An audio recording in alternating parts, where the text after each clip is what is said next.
So the first one, like somebody just asked, where if you have something like this, a downtrend, right? Say this is the daily time frame, so you're going to have potentially IFCs on each one. Reason being, we can kind of assume that they're going to be IFCs. Obviously, the lower time frame will confirm it. If on the lower time frame you can see the right things we want to see, which is distribution happening, or if on the lower time frame we see equal highs in FU candle, that indicates to us that on the higher time frame is likely to be an IFC. Also, tying in imbalances, which I'll show you later on, it kind of gives us a bit more indication that it is a true valid IFC. So when you have consecutive IFCs like this, you're going to it's doing green.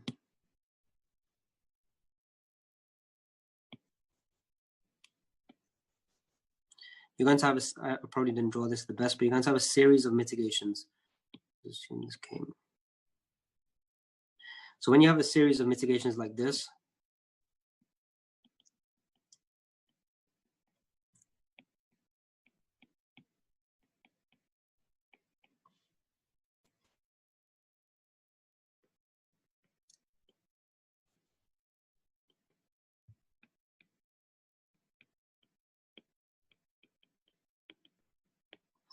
when you're seeing consecutive IFC mitigation, the process of mitigation actually forms a new IFC, which later on therefore needs to be mitigated. And if we are seeing a series of new points of structure, that is actually showing us what the institution's intention is.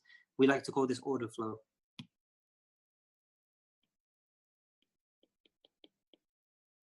Now, I don't know if this is a traditional component of smart money. It's just something we kind of figured out and developed ourselves. Maybe it does exist already, I don't know. But this order flow kind of stuff, it tells you a story itself. Because if on the lows over here, we are just seeing, you know, on the lower time frame, if we zoomed in, we were just seeing normal price action, break of structure like this. And that break of structure over here, we had an IFC and mitigation like so. That is just normal price action.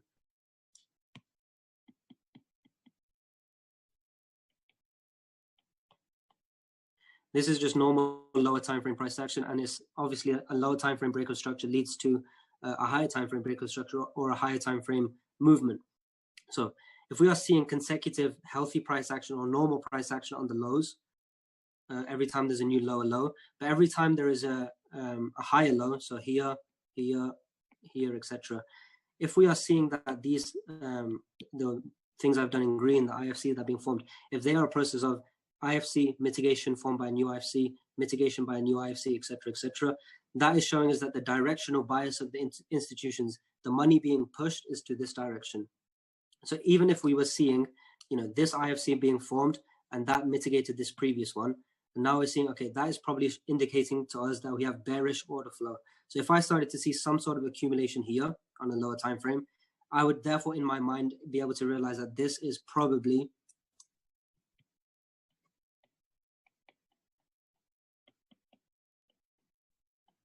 indicates to us that is most likely counter trend. Why? Because institutional directional bias for this time frame at this moment is bearish order flow defined by these consecutive mitigations that are happening. So that kind of gives us a little bit of an edge or understanding on what direction we should be looking at. And if this lines up with structure, so bearish structure lined with bearish order flow, that is a strong indication that we should be looking for sells, and vice versa for buys. Okay, now a cool thing that leads on from this is the thing that it was actually Wiley who created it, and we kind of pieced it together as a team. But basically, like I was mentioning yesterday, we had our window. Actually, let me write this down. So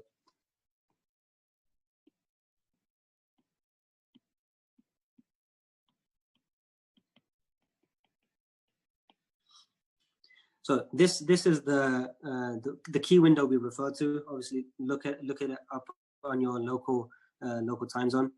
But essentially, it's the crossover between London and the beginning of New York session. So in the beginning, we would only take trades in that window, and that would be our only place where we would actually execute a trade. We'd obviously be monitoring, you know, during London, we'd be monitoring throughout New York, but we know because of this window,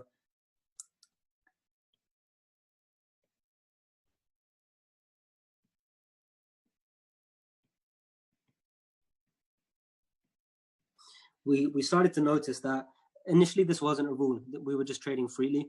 And then when we started to backtest, we started to realize a lot of the most meaningful mitigations that we found and a lot of the wins that we had happened to be in this window. And we also started to notice that a lot of our losses that we had, or a lot of break-even trades, more importantly. So you had a mitigation, but it did not fulfill. You had something like this. So you have the IFC over here. You have this mitigation. You have a small move up, but then it comes back down, hits break-even. So that means that we had a mitigation and we had a reaction that is normal. That can happen on any time frame. That can happen at any point in the day. But these are not the trades we want, because we risked our account just to hit break even. Not good use of our time, not good use of our capital. But we found that a lot of these non-meaningful mitigations happened outside of that key window, and a lot of the meaningful mitigations, so the mitigations that happened that led to a break of structure or led to a whole swing trade or led to an intraday position or whatever the case may be, the meaningful trades that we were looking for happen in that key window. So basically, we had this rule that we created that we want to only trade in that key window, and that's something we were doing for 6 months plus. But what happened was, as a result of that, as you can all imagine, we were missing a lot of opportunities. And that's fine, because in trading, what you need is not to maximize on opportunities.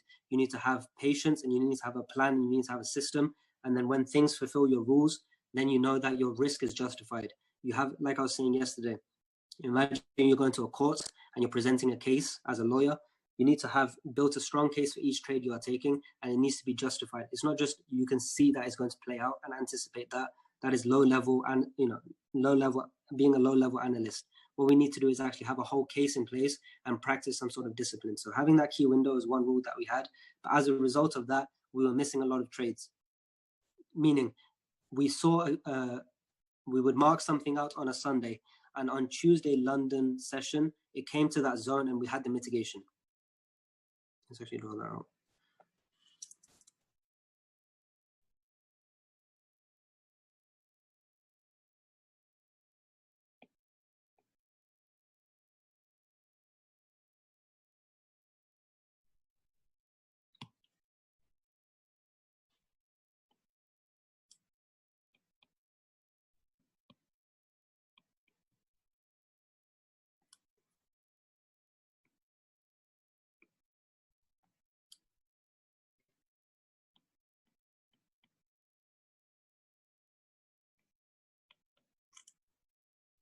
So obviously we want a mitigation of this IFC candle. That is the analysis we were waiting for. And obviously our key window is something like this.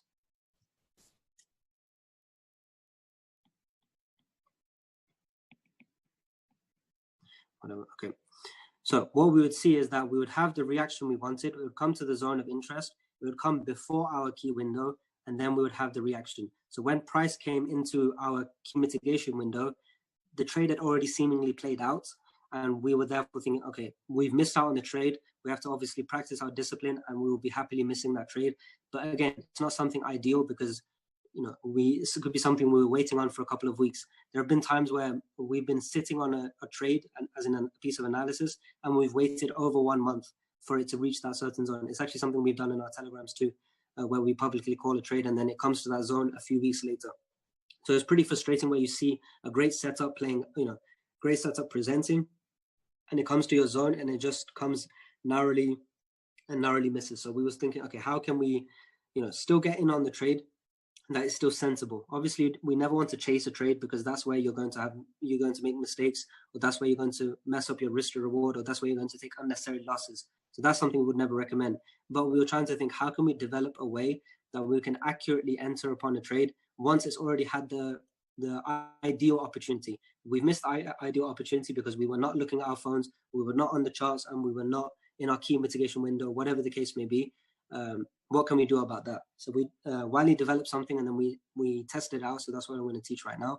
But before I do that, I want you to realize actually the significance of the key window. The key window itself, I used to think, when we've kind of figured out, okay, this is probably a logical thing to do, because New York session, London session crossover. In the beginning of New York session, you're going to get a spike of volume. So it all lined up. But there's been certain occasions where I've been looking at a trade and it's been maybe 25, 30 minutes before the key mitigation window. So like 6:30 a.m. New York time. So I've been, waiting for a trade. It's come inside my FU candle, so I'm looking to take an entry, and I'm thinking to myself, okay, the mitigation window is only 25 minutes from now. Likelihood is like it's in my zone. I should just take the trade, and I've done that on many occasions where I just thought, okay, let me, it's close enough and it's near enough my window. It's in the zone of interest. I'm going to take the trade, and there has been many occasions where the price has, continued to go up. So say, for example, this was right before the mitigation window, and I enter my trade over here like this. I've noticed on so many occasions that price continues to go up, and the moment it hits 7 a.m. New York time, that's when I've started to see a reversal. So it just goes to show that this mitigation window is quite meaningful. Another thing that I've tended to notice, that a lot of the losses we took that were taken in the mitigation window, if it is taken towards the last hour of the mitigation window, that for us was like, okay, that's more of where losses came. That's got nothing to do with any theory or anything. It's just something we tended to notice. So the earlier on it is during the mitigation window, the better. That's one thing we noticed. And another thing we noticed was trying to, trade just before or just after the key window is probably not the best idea either. Having said that, that's not something we say avoid. There's going to be opportunities throughout the day, but that's just something we've tended to notice when we've backtested our journals and had a look through what we were trading. Actually, the point I wanted to make from this was this.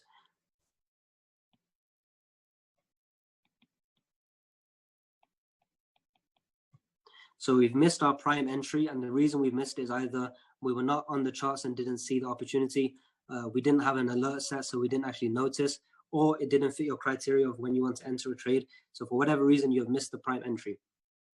Now, as we know, higher time frame structure always derives from lower time frame structure, the fractal nature of the market.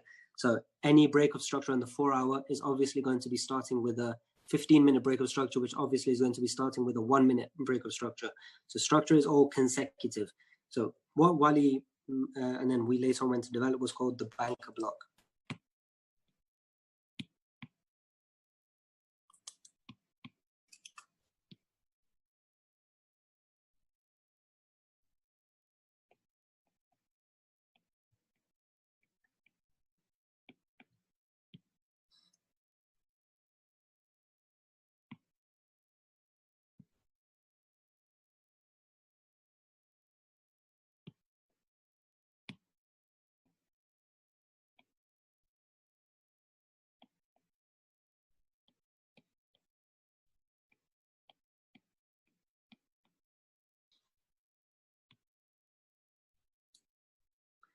Okay, so this is a zone of interest for us. We're looking to enter upon this FU candle.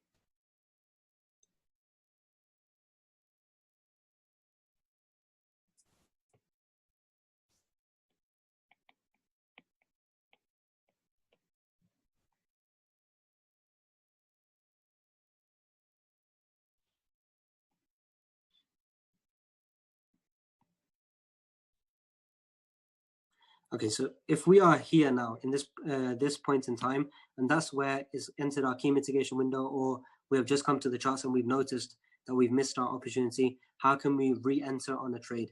And this is not only for missed opportunities. At times, this is something I prefer to do because now I've seen a confirmed rejection. So in this situation, what we have seen is area of interest, price has come to our area of interest, we've had our mitigation, and now we've had a break of structure.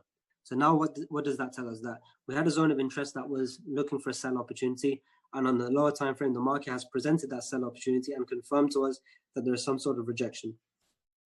So now what we can do is see, okay, we've had that confirmed lower time frame rejection. Maybe we're going to have some sort of equal lows.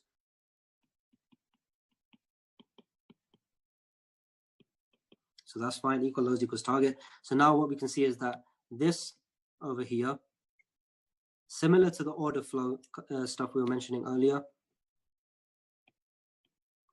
we had an IFC being formed as a result of a mitigation.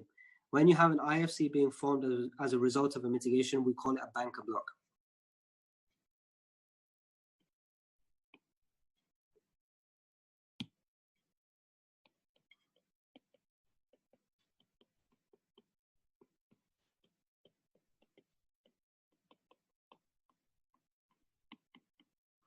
A bank block equals an IFC post mitigation, and as a result of that, because it is an IFC in itself, is just defined by the IFC was formed in the process of mitigating a previous point of interest. We know that this needs to be mitigated itself. So this is a lower time frame example. So what we'll do is we'll have our entry, stop loss, and that would be our actual entry that we would look to take. Like so. So the reason that we like to take trades on banker blocks is multiple reasons. Reason number one is if we missed our ideal point of interest, and therefore we need to actually ladder in an entry. That is reason number one. Reason number two is if you really believe in the opportunity, what you can do is have your initial entry based over here. Oops. Have your initial entry based over here. Once you've had the break of structure, obviously you're going to break even on the first entry. So now you're risk free. And what can happen is if you had a solid entry and price comes back, you can re-enter on the banker block. So now you can have one risk-free entry and then have a second entry. So therefore you're compounding, you're compounding, and therefore you're maximizing even more on the trade. That is reason number two. So we can stack entries. Reason number three is if you have a zone of interest, but you're not sure, you have a bit of doubt on that entry, what you can do is wait for a price to come to that area, wait for that lower time frame rejection like this, and then enter only upon the banker block. Because now you're seeing not only is your zone of interest true from your analysis, you have to actually have some live confirmation that you see some sort of lower time frame rejection showing to you that, okay, if that lower time frame is rejecting and I believe it's a point of interest on the higher time frame, I am getting some more confirmation that I should be taking that trade. And as a result, you have more confluences to enter upon. Therefore, you're more likely, or it's a higher probability setup, number one. And number two, in reality, the banker blocks are usually smaller in size compared to the initial FU candle or IFC. Therefore, if it's a smaller candle, the banker block, you have less zone for risk. So the likelihood is if you're entering upon a banker block, you have greater risk to reward and greater precision, because you have precision being, accuracy. You have greater precision because it's a smaller stop loss, and you have greater accuracy because you have increased confirmations. So that's the two reasons for the banker block that we like. But just to generally briefly explain, if it's not to do with that lower time frame kind of stuff, what we can also present it as is this.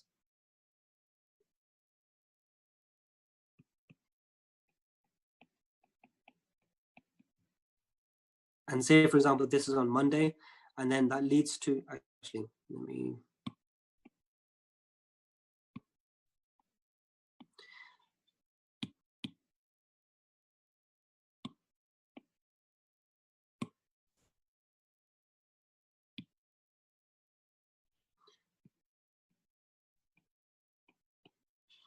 we say, for example, this is on a Monday, and now we're on Tuesday, and now price is starting to retrace over here. So it's not a lower time frame play anymore. This could be the 4 hour. We can still enter upon this mitigation of this IFC, and this would be therefore considered a banker block play because you're mitigating something that's already been created. Actually, I forgot to mention.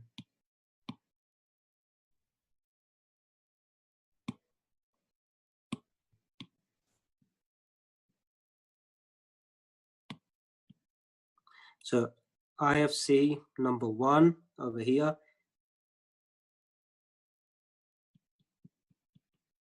Therefore, we want to enter over here on the mitigation of that. So that's the ideal play. The ideal play already happened.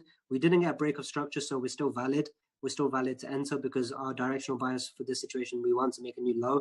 Price comes back up, and this would be your re-entry. So it just goes to show the point I'm trying to demonstrate here is a banker block play does not need to be a low time frame play. It can be also on the 4 hour or daily. It's just to do with that order flow stuff that we were mentioning.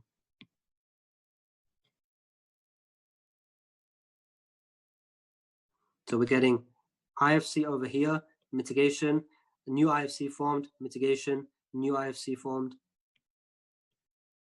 mitigation. So that would be indicating to us, okay, we have some sort of bearish order flow, and the banker block itself is a manifestation of continuation of that price action, and it is essentially another form of IFC.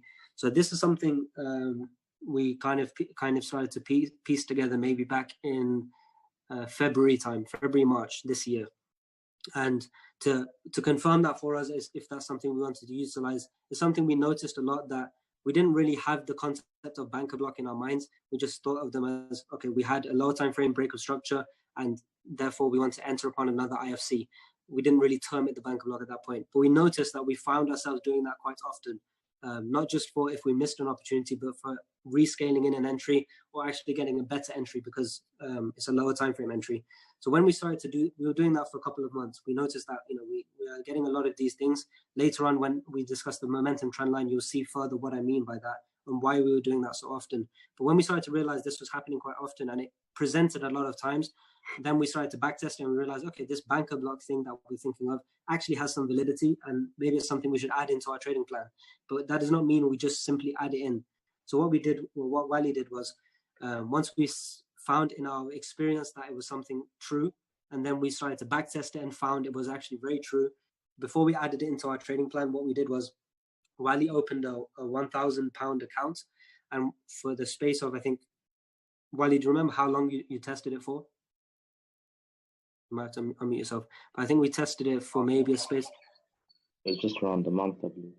Okay, so you started a 1K account, and what we did was we were taking all of our normal trades, but we would only take an entry based upon solely the banker block. So like a scientific experiment, the only variable we changed was the banker block itself, and everything else was constant. And that account went from 1K to 11K, 1K to 11K in the space of a month, all with using risk management. And that for us confirmed that, okay, the banker block itself is something that is profitable. Therefore, it is justified to enter into our trading plan. So that's the process I like to call back testing. So first we came up with an idea, confirmed it in back testing. Once we found some validity in back testing, we stress tested it. So we open a small, 1K account and take trades solely based on that. And then once we see that it's a profitable strategy, then it's justified. The stress test was successful. Then it's justified to add it into our trading plan. So that process is something we've done for a lot of things that we've been working on. And that for us, not only is it a sure process that, okay, I've actually confirmed it and it's something worth adding in for the sake of your own trading psychology. If you're taking a trade now based on the banker block and something you've confirmed yourself, you're going to have way more confidence in taking that trade. So that's actually how you build your own resilience as in your mind and resilience as an analyst for when you come to trading live accounts, that you can have confidence in what you're doing. Not just because somebody told you it's true, but you've actually had real proof and real experience that it works. So yeah, that's the banker block story. Next, I want to cover actually the PDF. But yeah, actually, does that all make sense so far, what I've covered?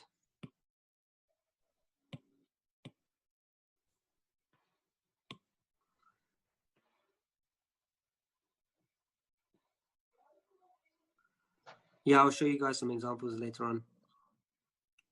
But we'll show it in the lower time frame block later on today.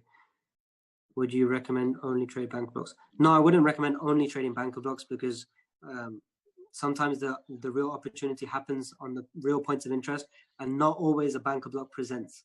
So it's not something that I would recommend always waiting upon. But if you have a zone of doubt, where you're kind of interested in it, but it's not confirmed, I would definitely recommend waiting on a banker block scenario or the lower time frame stuff we're going to recommend later today. It will piece the two together. Could you go over break of structure whether IFC is rather blind? Whether there's a break of structure or not, an IFC is still valid. An IFC is not defined by a break of structure. Which candle is ideal entry? Second. Ideal entry, it really depends. We'll cover that again with examples because it's always case by case. If the banker block itself is a FU candle, yeah, it does make a higher probability because now you're getting the things we covered yesterday about the 3 M's. Now that banker block itself is more likely to be institutionally funded, therefore more likely to need mitigation. Good question, Cameron. Break of structure stuff we'll cover again later on when we're doing the low time frame.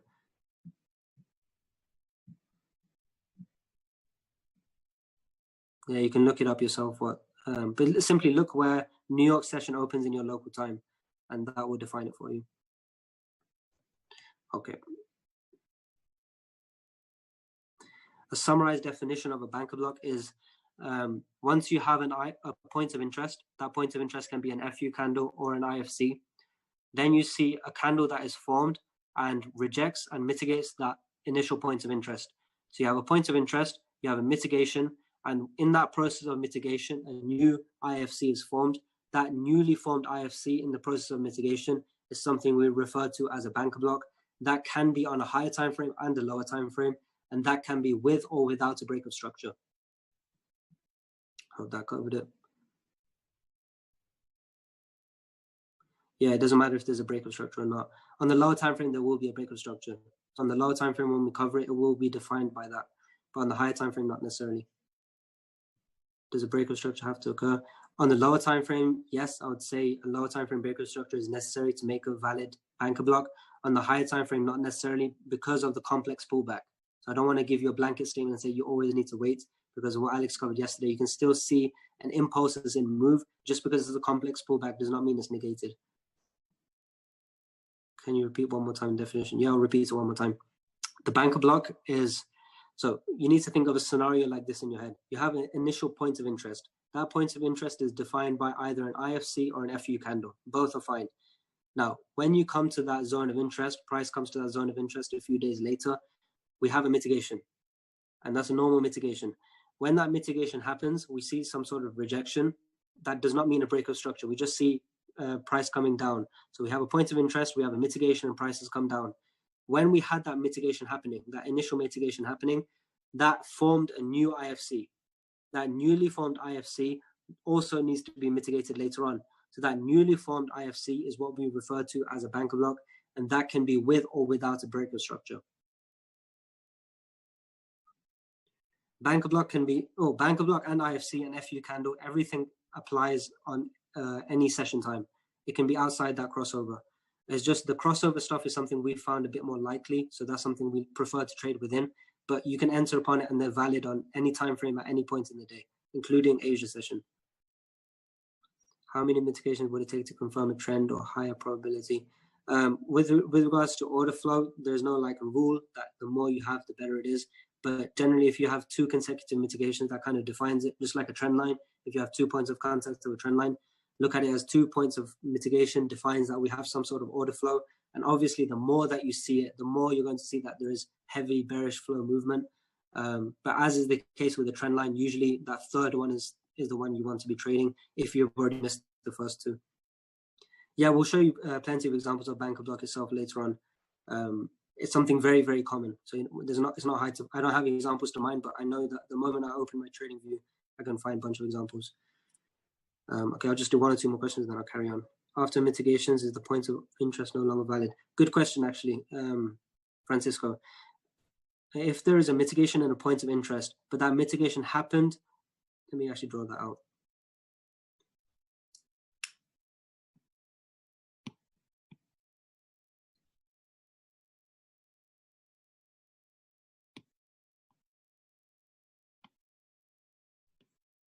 Equal highs, FU candle, mitigation over here.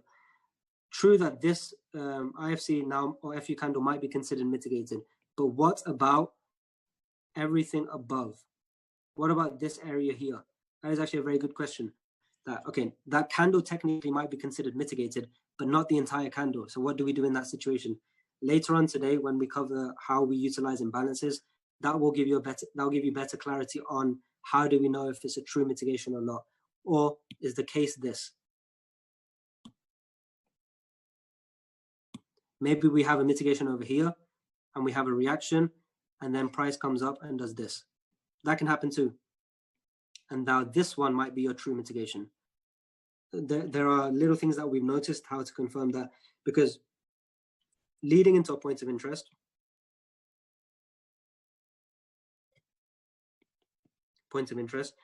leading into that, this is normal price action anyway, right? And then you have your breakup structure, and then you have your bearish movement, etc.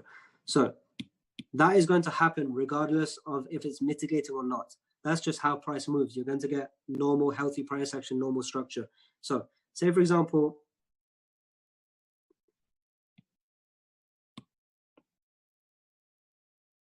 just for the sake of argument, I'm going to make this the POI. If that's your point of interest,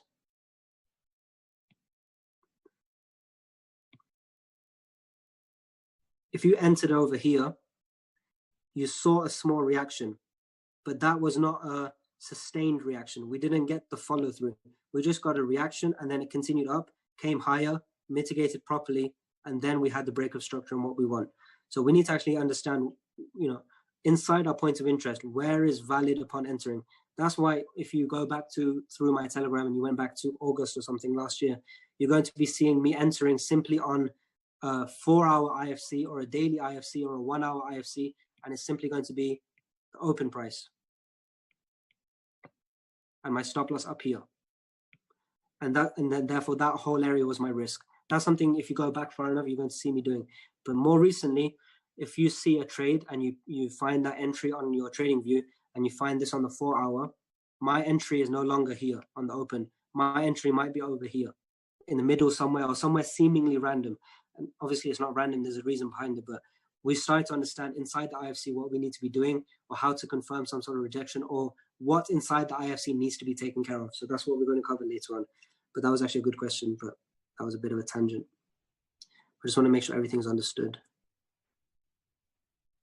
Basically, both FU and banker blocks are IFCs, correct. They just have slight variations in their definitions, but at the end of the day, they're the same thing. To tap into liquidity where banker block is only found in order flow. Yeah, banker block is defined with the order flow or a rejection, not just order flow. We have mitigation. Some banker blocks can be FU candles, correct. Would be fair enough. Yeah, what you said here is correct, Cameron. If IFC candles sometimes don't get mitigated straight away, is that known as a non-desired outcome? If IFC candles sometimes don't get mitigated straight away, is that known as a non-desirable outcome? No. An IFC can be left unmitigated for weeks or months or years. We have examples of that too. And it's something you're going to find yourself. A monthly IFC can be left unmitigated for years. And that's something that happens. So that's not something undesirable. That's something that's quite common. Sometimes it reacts on the start of the candle, and sometimes it reacts to the 50%. Exactly. It's, if you're basing on the definition of you enter on the open or enter upon the 50%, that is something random. You're actually guessing. You're guessing that you're hoping one day it's going to be the open, and the next day you're hoping it's going to be the 50%, but you don't really know. That's ambiguity, and that's kind of what the retail traders do. We don't want ambiguity. So that's something I used to do too, because that's what I thought was sensible. 50% because that's the average price point of the IFC, the middle point. And obviously you therefore half your stop loss size because you're entering higher up. So yeah, that's something that is an entry level analysis, but we're going to show you further on how to actually improve upon that. Cool. Okay, moving on to this stuff.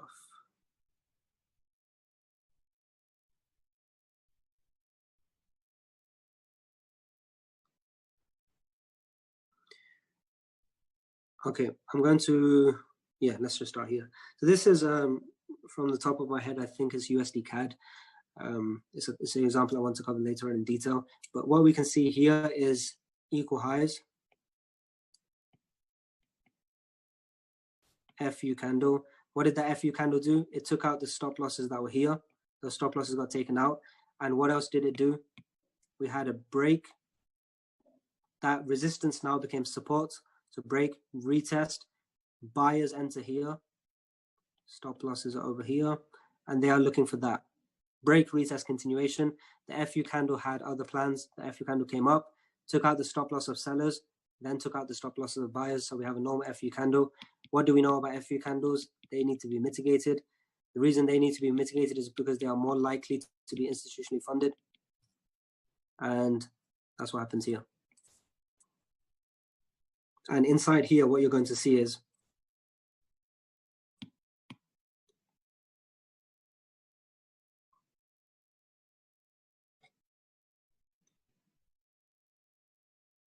so if that's our structure point, we had a break of structure over here, and then price came back up and it mitigated this IFC formed by this wick.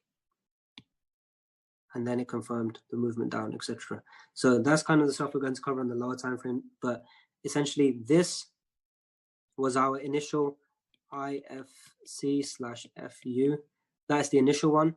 And then over here, the mitigation one, this is our banker block. And therefore, this is the entry based on the mitigation of that banker block. But again, that's something we'll cover later on. But here's just an example to show you what an FU candle and mitigation is going to look like.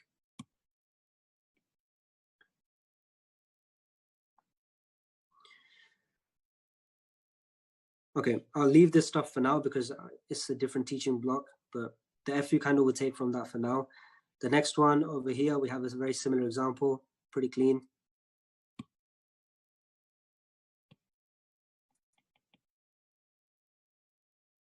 Here, this is something worth mentioning. This, if you were looking at price over here, and this therefore didn't exist, so we've only seen this, we could consider this a FU candle, right? And then therefore, if we were looking for a mitigation of that and entering there, we would take a loss because, you know, price blew through it. So what we need to do is we need to be a bit more sensible when we are analyzing and when we're taking a trade. Therefore, what we need is lower time frame confirmations. So over here, likelihood is we didn't have any meaningful break of structure. Therefore, it was not valid to enter. But over here, we had a clean break of structure. We took out these points of structure. So therefore, we know that this FU candle over here was meaningful because not only did it take out liquidity, it took out the stop losses over here. It led to some sort of meaningful reaction, which took out one level and two levels of structure. So now we can say that is actually a true FU candle. So it's not just about taking out liquidity, it's about the follow through as well when we want to define if it's worth trading. And then later on, it comes back mitigation.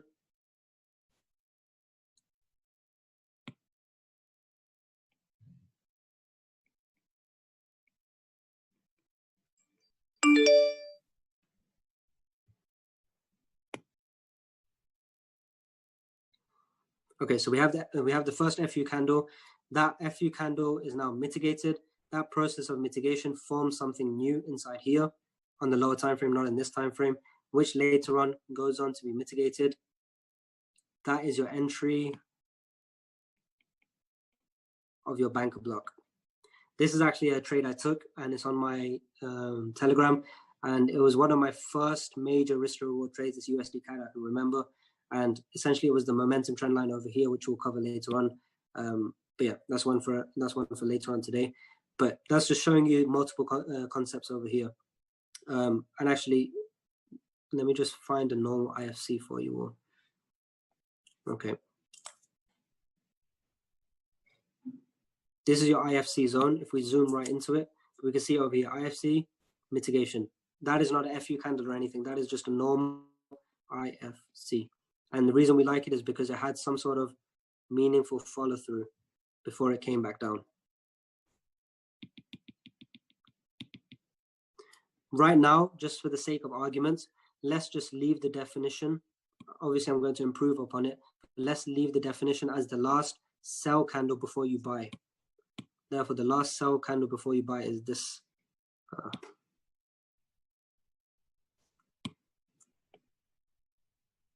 Okay, that's not going to work. It's doing red.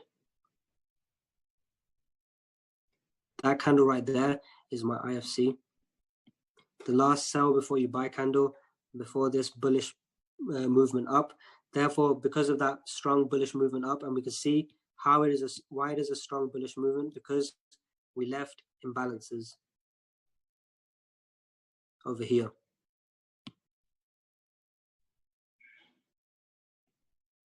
So because we left some sort of imbalances, that shows us that this movement up came with heavy momentum. There was strong buying pressure at the time.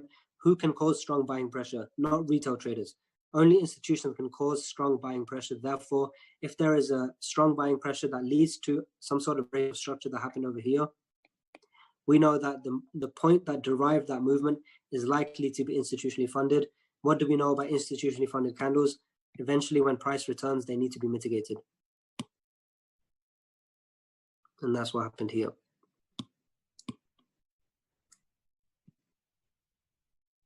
So you can see. Now, this right here, on this time frame, that is your banker block.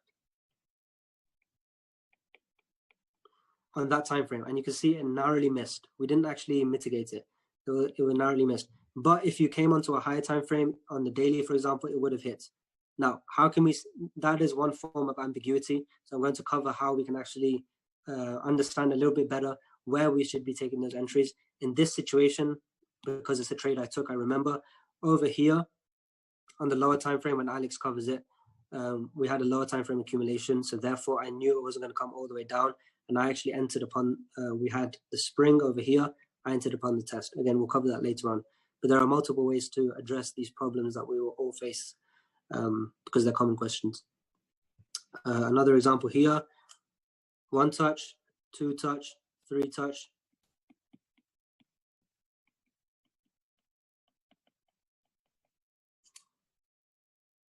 We have equal lows. FU candle takes out the stop losses, taken out, and you can actually see on a lower time frame that we had this IFC forming, we had a mitigation.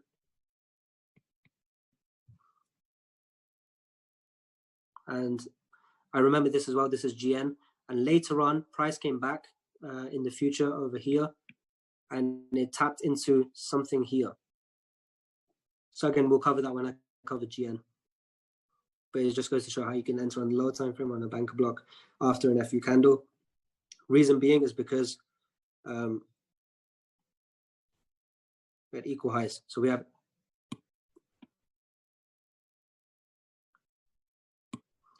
a FU candle.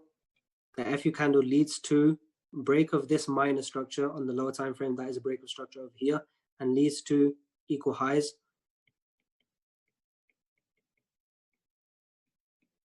Therefore, when price is coming back down here, we know that if it taps into here, we have reasons to believe we are now bullish because of that initial break of structure, and we have a target, which is these equal highs. So therefore, that bullish scenario is valid. And for people who are a bit familiar with wick-off theory, that FU candle is very analogous to a spring. So we had these equal lows, which is by the arrow, the previous equal lows. We had our selling climax, preliminary supply, selling climax. Oh, I did that wrong again, sorry. Selling climax, selling test, spring. Nope, mark it out.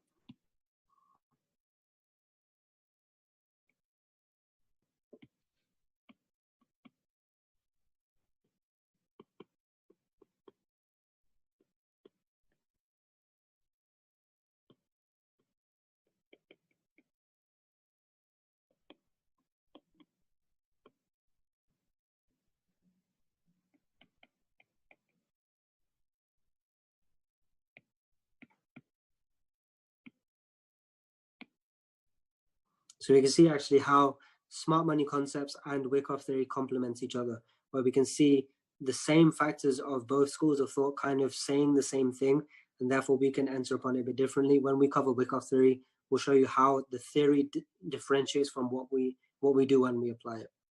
But that's that example. Another very normal example here, equal lows. Over here, maybe it can be extended over here too, based on that touch. Then we have a break of that. We have an FU candle formed over here. Price comes back up, mitigation of that, and then continues up. So very simple stuff there from smart money. We just have FU candle and then mitigation. Let's continue. Here's another example. Equal lows, FU candle. Now, people might be wondering, if this is my entire FU candle, do I enter over here? And then therefore, my whole zone of risk is over here. No, but this is the 4-hour time frame, and the answer is no, you don't just simply enter on guesswork. That's something that's like an entry-level thing that people do, but we can actually refine, and there's a reason. I'll cover this on day 3, this example from a top-down perspective, because it's a good teaching point, and why I would enter down here as opposed to entering up here. Yeah, just to show, we have equal highs after the FU candle, then we have a mitigation, then we have continuation.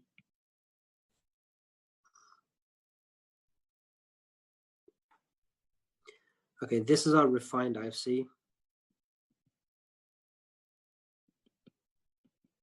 I'll teach that in a minute, but we can see we have an IFC mitigation, and it's valid because we had break of this structure. So we know that that break of structure, that means that we have a demand zone over here. Why is that a demand zone? Because buyers that entered the market over here, they had enough strength to take out structure. We had enough strength to take out this area of price. Therefore, we know that that is a price point where buyers come into the market, therefore a demand zone. And if that is a true demand zone, that is, in other words, an institutionally funded area. That's where institutions put in money to form that IFC. What do we know about IFCs? They need to be mitigated later on. So if you were to take this trade, from a normal smart money perspective, it's the last sell before you buy. So it's that black candle. So your entry will be over here. Your stop loss will be down here. Our version is a little bit different. I'll explain in a minute. It's over here, stop loss down here. So you can see, you can actually reduce your stop loss by 2/3 or 50% or whatever, just by a simple trick, which I'll teach you in a minute with our refined IFC. But either way, it makes sense from both perspectives. We have a demand zone because it led to a break in structure. That demand zone that led to a break in structure had an IFC that provides our entry over here. Another example right here. Again, there's a reason it's not the last sell before you buy candle as opposed to this one, but you can see that we had that. We had a break of structure over here. Oh, not that one actually. Just this break of structure. So a low time frame break of structure came back down, mitigation, and then continuation up. So that right here.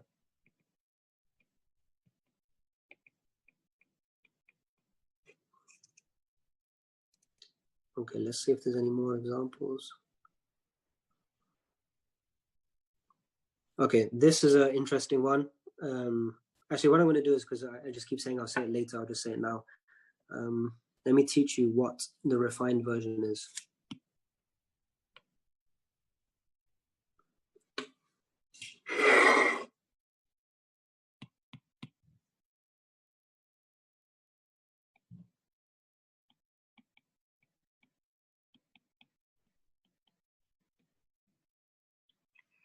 Okay, so traditionally speaking, from smart money or wherever you've learned it, sponsor candle, order block, punch candle, sell before you buy, etc., etc.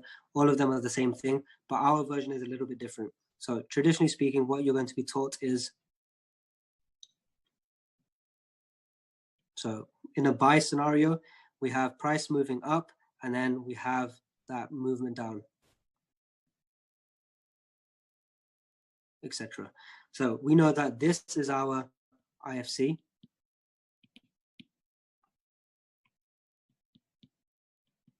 That later needs to come back and be mitigated. We've covered that, that all makes sense.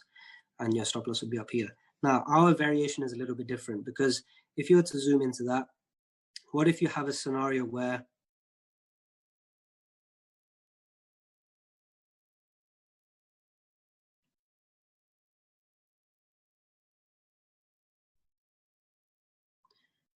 actually,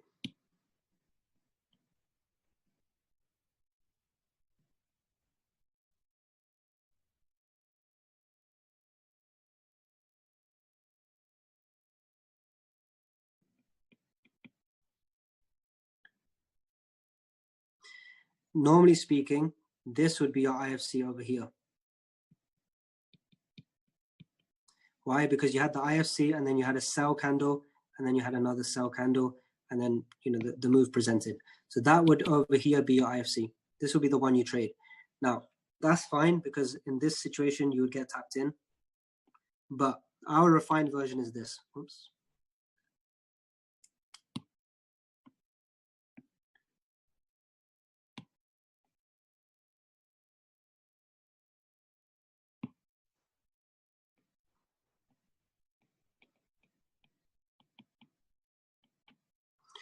So actually, I'm going to go into the chat. Does everybody know what I mean when I say the word engulfing? If I say an engulfed candle, does everybody understand what that means? Cool. Candle with, yeah, I like the word eaten. That's a good way to remember it. Bigger than the previous one, kind of. I'll cover it very briefly, but I think basically everyone knows what engulfing is. Actually, let me just... I'll come back to questions later. Okay, so engulfed is essentially, in this situation, this candle, actually no.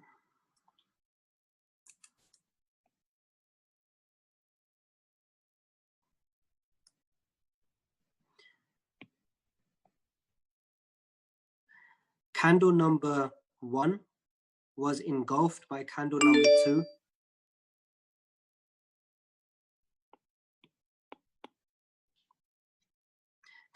Candle number 1 was engulfed by candle number 2. And how do we know that? Because the close closed below the previous candle. So we know that, like somebody mentioned, the candle number 2 has eaten candle number 1 because of its size in this situation.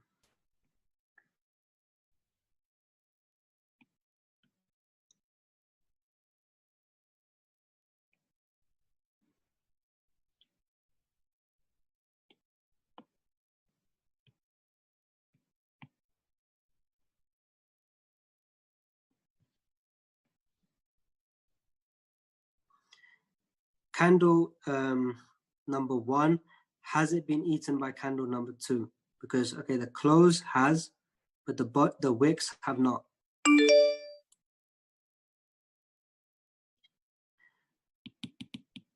So right here, candle number 2 has not conclusively engulfed candle number 1, right? So this candle has not been engulfed by candle number 2 because we have not had a convincing close. It's kind of ambiguous. There's no confirmation. But has candle number 2 been engulfed by candle number 3? Yes, it has. Both the close price and the wick, both have been taken out. So that we can, in this situation, say candle number 2 was conclusively engulfed by candle number 3. What about, I'm just trying to think of more variation. I'll find more variations in the charts, but it's just to emphasize the point that when there's an engulfing, we need something convincing like this, like candle number 3, or in this case, candle number 2, where the candle before, the candle of interest, is completely taken out, both wick and body, by the preceding candle. So when I come to the example,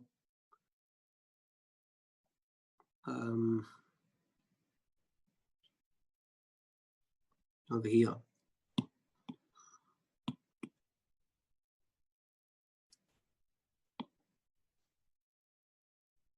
we can see that from traditional theory, your last order block, your last sponsor candle, your last punch candle, your last sell before you buy candle is this one. That was the last bearish candle, the last sell candle before price started to move up. So therefore, if you are looking to trade just based on smart money, you would enter here. And again, that could cause some doubts because that might be already mitigated.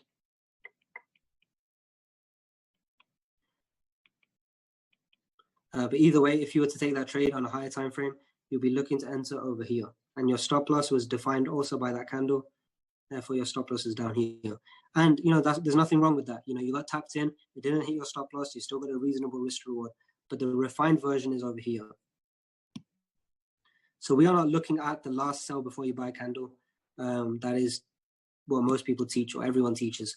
We noticed that basically, 95 times out of 100. So almost a fact. Obviously not every time, but pretty much the majority of the time, this small little trick of looking for the engulfing, that truly defines what is a true IFC in our opinion. And that's something we've backtested. That's something we've traded. And again, this is something I can teach you in 5 seconds, but it really reduces your stop loss down, 20% to 50%, sometimes 2/3 and beyond. It has a profound effect on your risk to reward just by simply understanding what is a true IFC. So in this situation, or in every situation, basically, we are looking for the candle that got engulfed. So let me do the numbering thing again. If this is candle number 1, candle number 2, candle number 3. Was candle number 1 engulfed by candle number 2? It was not. Let me draw it out.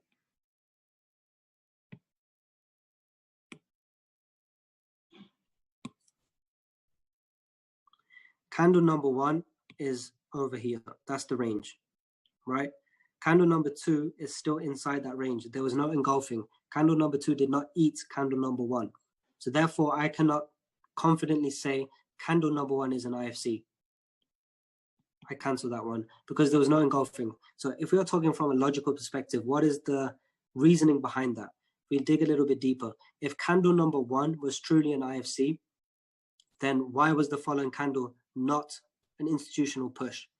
The whole idea behind IFC is that's where institutions have put in money, and therefore we are looking for an injection of volume, not volume, sorry, we're looking for some sort of volatility. So after the IFC is formed, we want some sort of imbalances, we want heavy price, heavy bullish momentum, we want some strong reaction to indicate to us that that was an IFC.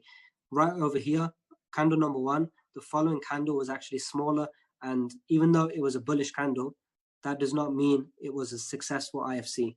For me, that is not a true IFC. So the reason we have our candles black and gray, as opposed to the traditional red and green is going to show you what is a bearish candle, what is a bullish candle. And when we realize that this IFC stuff is not relevant what color the candle is. It's not relevant if it's a bearish candle or a bullish candle. If you're trading normal smart money, you'd be looking at this candle right here because that was your last bearish candle. So that would be a red candle. So you'd be looking out for the red candles before the green candles came into play. So you'd see this is my green candle, this is my green candle, and then you say, okay, therefore my IFC is that last bearish candle. But as we can see from here, and plenty of examples which we'll show you over the next sessions, the true IFC is this one.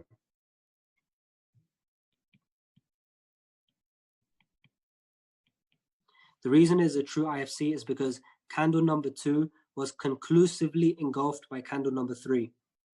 So therefore we can say that this IFC that is formed over here, that led to a true reaction because we had a true engulfing. So we can say that on a lower time frame we had strong bullish price action. And even on this time frame we can actually see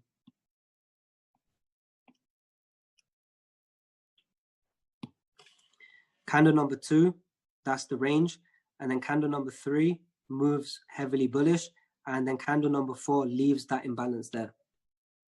So we can say because of that imbalance and because of that engulfing, that is a way more reliable, true, refined IFC. So that's how we actually take our trades now. We're not looking at the last the last bearish candle to define our IFC.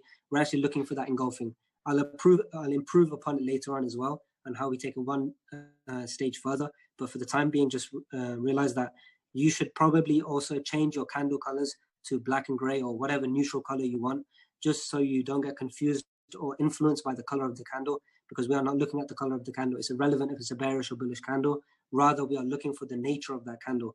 And the nature of the candle we are looking for is a true engulfing, preferably with some sort of reaction that has an imbalance, because that demonstrates to us there was strong bullish momentum.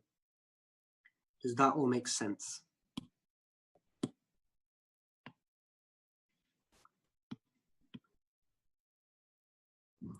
What if you have 2 dojis and the second doji engulfs the wick, but not the body of the previous one? If there's 2 dojis, go for the second one, but not the body of the I don't understand. What if 2 dojis and the second doji engulfs with the wick, but not the body? If it's ambiguous, so it engulfed the body but didn't engulf the wick, that's where there's a bit of a gray area. And what we would usually do is change time frame. So the time frame would give something conclusive. That's the answer to that. But yeah, that is a gray area, because sometimes what you're going to see if you're sticking to that time frame, sometimes if it's an engulfing of the body, it does mitigate, but other times it won't mitigate because it didn't cover the wick.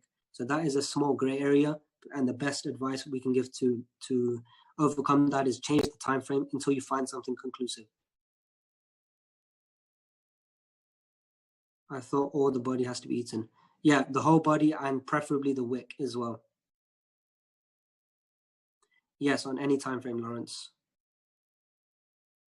I don't know what the true definition is from a retail perspective. Just our version of engulfing is basically we want to see some sort of conclusive movement, and therefore, the follow through candle. So once we have our refined IFC, the following candle needs to be conclusive. So in this situation, if I label them again, candle number 1, 2, and 3. Candle number 3 conclusively engulfed candle number 2, but candle number 1 was not conclusively engulfed. So you're just looking for that conclusive engulfment. It doesn't matter if it's the wick or the body or whatever. If there's too much doubt, change the time frame until you find something conclusive. But we're not looking at a set of rules. We're looking at more of the logic. Try and follow the logic that candle number 1 is not likely to be a true IFC. Why? Because the follow-through candle was not it was bullish, but it was not strong bullish momentum. So that tells us that it doesn't matter. Like, you know, the institution didn't pump in their money just yet. But on candle number 2, the follow-through candle was very bullish. We had an imbalance, we had an engulfing. Therefore, we can say that there was a follow-through, there was an injection of bullish orders. Therefore, that is more likely to be our true IFC. What we have to realize is this. These trading view times, they are packaged for us, right? You know, on every hour close, you're going to get a 1 hour close candle. Every 4 hours, you're going to get a candle close. And that's defined by, you know, the clock. You know, at every 60 minutes is 1 hour, and that's how trading view times work, and that's how everything's going to work.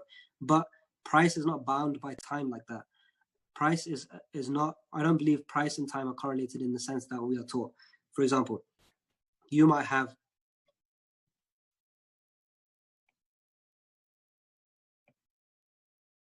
(1 hour, 2 hour, 3 hour, 4 hour). We have 4 1 hour candles, and that is packaged into one singular 4 hour candle.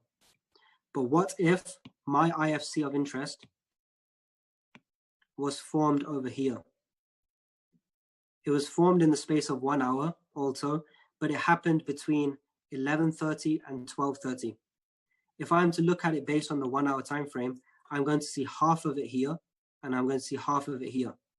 I hope everyone's following what I'm trying to demonstrate here. I'm trying to demonstrate that the trading view timeframes are packaged in certain ways that does not truly represent what price might be showing us, because things can happen in between hour closes. It can happen in between timeframes. That's why we need to be really flexible with every time frame we use. When it comes to the lower time frame, people ask us, you know, which time frames do you use? Do you use the 1 minute, 5 minute, and 15 minutes, etc.? The answer is no. When it comes to the lower time frame, we're going to use the 1 minute, 2 minute, 3 minute, 4 minute, 5 minute, all of them, because each single time frame is telling us something a little bit different. So when I'm looking to take a trade based on the 1 hour, I'm also going to look at the 2 hour. I'm also going to look at the 45 minute. I'm also going to look at the 30 minute.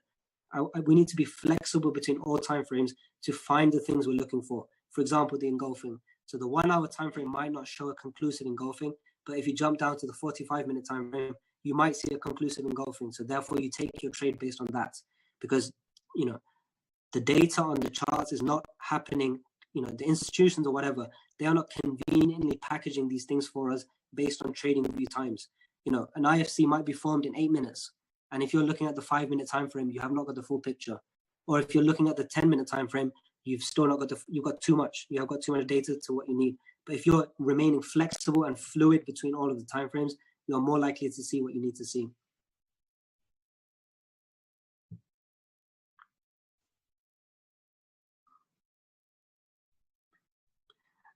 Refined IFC plus imbalance left behind. That imbalance left behind is you know, something preferable, but it's not a requirement for what I'm teaching right now. I know actually you've already done the course, so you already remember and know. But for the time being, the refined IFC, it does not need to be defined by an imbalance, but later on we're going to tie in the imbalance as well. But just for now, just remember it as some sort of engulfing. Isn't engulfing when a whole body is taken over? Again, it doesn't matter about the retail definition, just try and follow the logic. The source.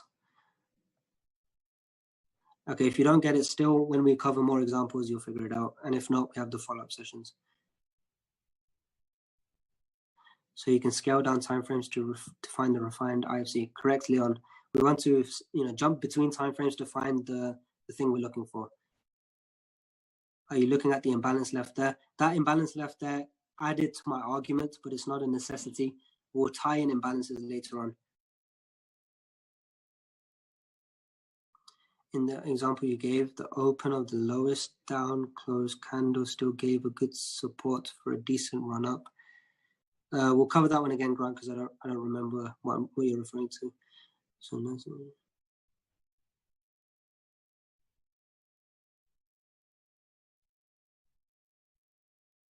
okay, stop loss placement. Good question. If I'm taking my trade based on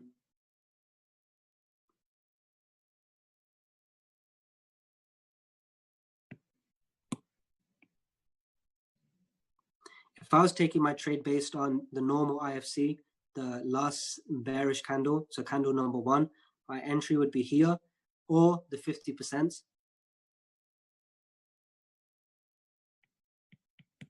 And your stop loss would be down here at the low.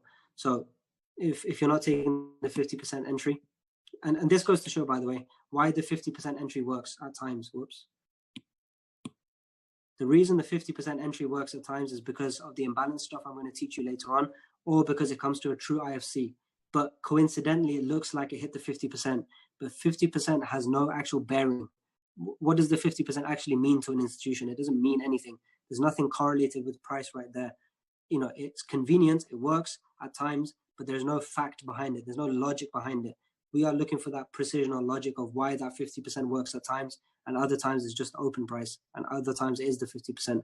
It's probably something to do with this stuff we're teaching now. But yeah, for stop loss placement,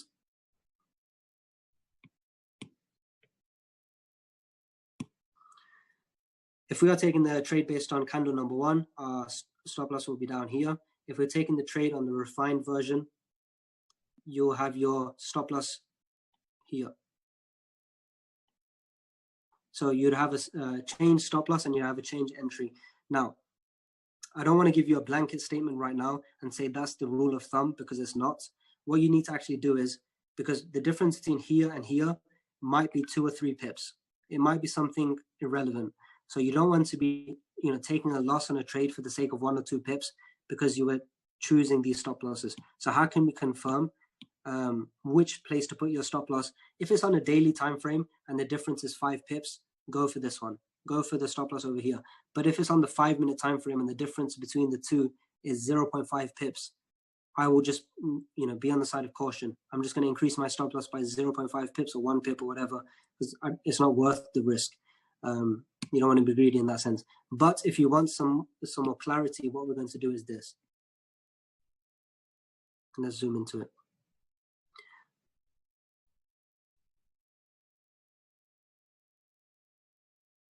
How is it?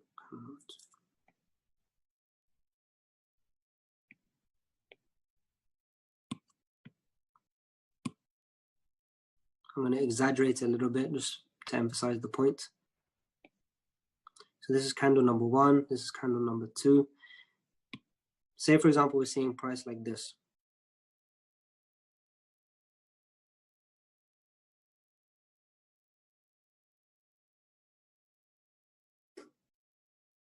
Etc. If we see some sort of imbalance inside candle number 2, that is a positive. But for the stop loss placement, there was 2 options, right? We could either place our stop loss based on this, so over here, or do we place our stop loss down here? How do we know? And if it's the sake of, you know, 5-10 pips, then I'd want the lower one. But if it's the sake of 1 pip or 0.5 pips, be cautious. You know, there's no point being greedy. Just be on the side of caution in that sense. But how can we confirm it? We confirm it by the lower time frame. We're going to see IFC mitigation, IFC. I didn't draw that correctly, but IFC over here, mitigation, newly formed IFC over here, and let's assume that was mitigated as well.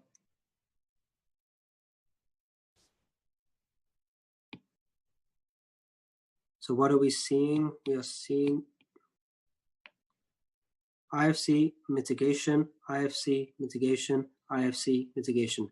So we're having bullish order flow. That is one positive thing. But what are we also seeing? That this price does not need to, if prices come here in the future, we do not need to have this stop loss. Why? Because this has already been mitigated. So price doesn't need to come back here. Does price need to come back here? It doesn't, because it's already been mitigated. Does price need to come back here? It doesn't, because it's already been mitigated over here. And now this candle over here, does price need to come back here? Yes, because after that we had a strong bullish movement. We left it in balance.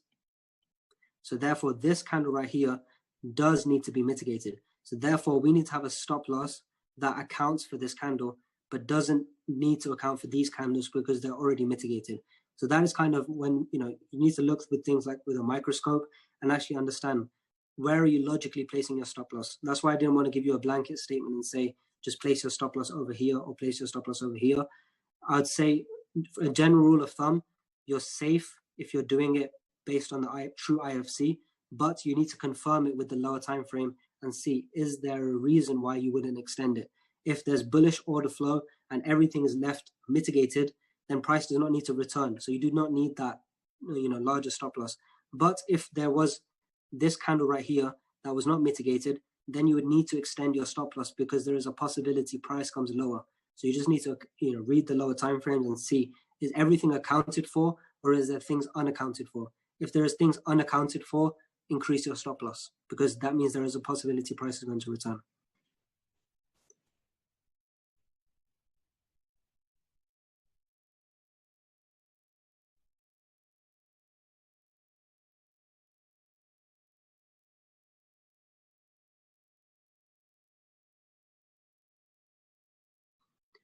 Would you say the 15-minute before the close of the hour is a good idea to trade? Probably not. I don't think that has any bearing or any reason. Nothing major happens there, so I wouldn't recommend that. Yeah, 45-minute time frame is a very good time frame to use as well.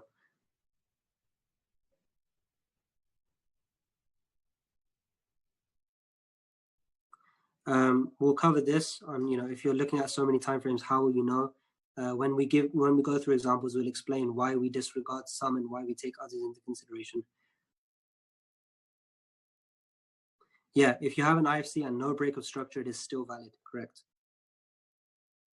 I'll find more examples with engulfing, no problem.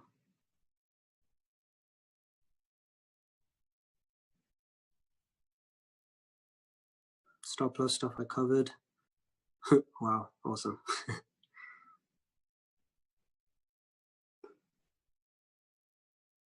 Yeah, mitigation is a retest essentially, but you need to understand why there is a retest. Like, why does price need to come back? From a retail perspective, it doesn't give you a reason. Why does price need to retest? Retest for what? But now we've given you some sort of understanding that, okay, the reason there is some sort of retest is because you need to have some sort of mitigation of institutionally funded orders. Yeah, we'll go over loads of real examples, don't worry. Cool. Okay, let me see if there's more examples because there was a few.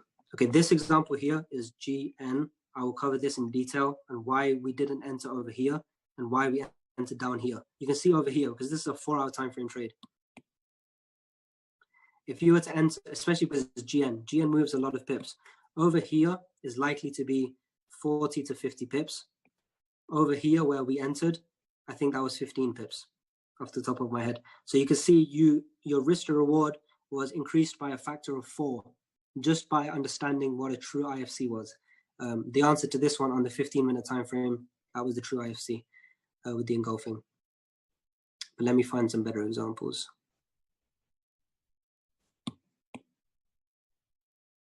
Okay, similar example right here. If you are looking at the last bearish candle, the last sell before you buy, your entry therefore should be up here and your stop loss should be down here. So therefore that becomes your whole area of risk. Therefore you're going to experience this much drawdown. When in reality, if you understood what was going on, we saw that, oops, candle number 1, candle number 2, candle number 3, candle number 4. Okay. Was candle number 1 engulfed by candle number 2? Nowhere near. It was not. Was candle number 2 engulfed by candle number 3? Ambiguous. The body did, but the wick, like, for me, that's not a conclusive follow through. You could argue that candle number 3 was engulfed by candle number 2, and it would play out. But for the sake of clarity, I would much rather just go with candle 3 because the follow through on candle 3 to candle 4 was conclusive. This is the range of candle number 3, and candle number 4, wick and body conclusively closed above. And more importantly, we have, it's hard to show.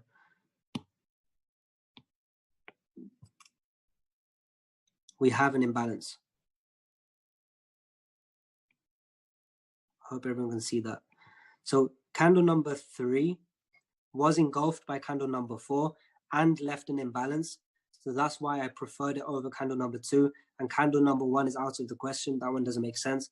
And later on, price comes back and, you know, it comes back to candle number 3. But also, if you chose candle number 2, you're also fine. But in this situation, logically, candle number 3 makes more sense. Your stop loss would be here because of candle number 3's range. And your entry was obviously over here. Your risk is now from this area over here, as opposed to this entire area over here. Significant difference to your risk to reward. And that's what we're looking for. We're looking for that level of precision. Let me see if there's any more examples.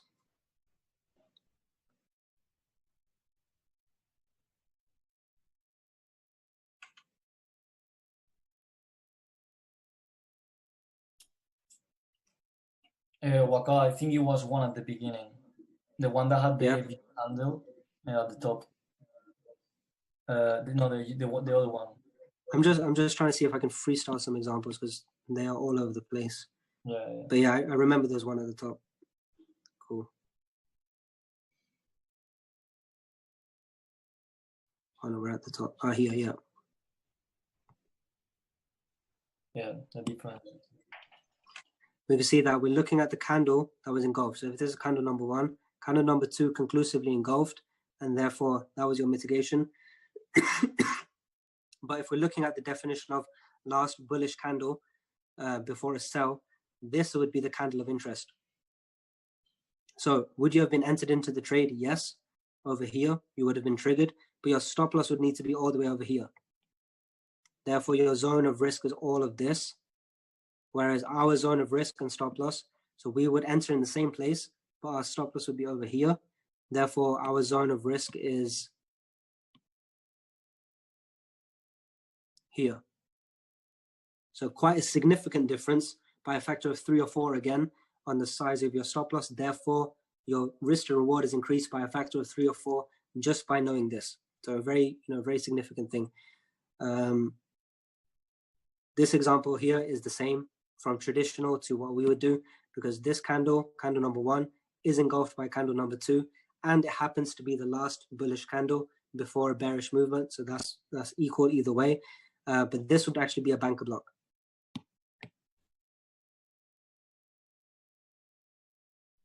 We have our refined IFC, mitigation, and banker block, mitigation. So therefore, stop loss over here, entry over here, and that's how you scale in. So IFC, banker block, and both would provide great risk reward, both would trigger in, and then your, this is your